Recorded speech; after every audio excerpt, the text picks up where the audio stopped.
ইলমি দুনিয়ায় অনন্য এক উচ্চতার মিনার মুফতি আব্দুল মালেক। বাংলাদেশে যে কয়েকজন বিতর্কের ঊর্ধ্বে সর্বজন শ্রদ্ধেয় আলেম রয়েছেন তাদের মধ্যে তিনি অন্যতম।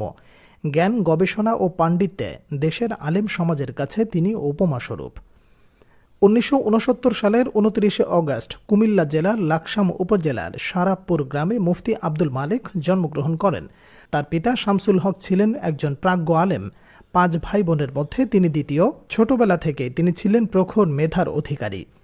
তার শিক্ষা জীবনের শুরুটা হয় পরিবার থেকেই। প্রাথমিক শিক্ষা লাভের পর তিনি চাঁদপুরের শাহরাস্তির খেড়িহর কওমি মাদ্রাসায় মিশকাত জামাত পর্যন্ত পড়াশোনা করেন। এরপর তিনি ওই মাদ্রাসায় উচ্চতর হাদিস বিভাগে ভর্তি হয়ে 3 বছর মাওলানা আব্দুর রশিদ নোমানী রহমতুল্লাহি আলাইহির তত্ত্বাবধানে হাদিস অধ্যয়ন করেন। তারপর ইলম অন্বেষণে পাড়ি জমান দেশ ছেড়ে বিদেশে পাকিস্তানের করাচি বিন নুরি টাউনে অবস্থিত বিশ্বখ্যাত দ্বীনি বিদ্যাপীঠ জামিয়াতুল উলুমিল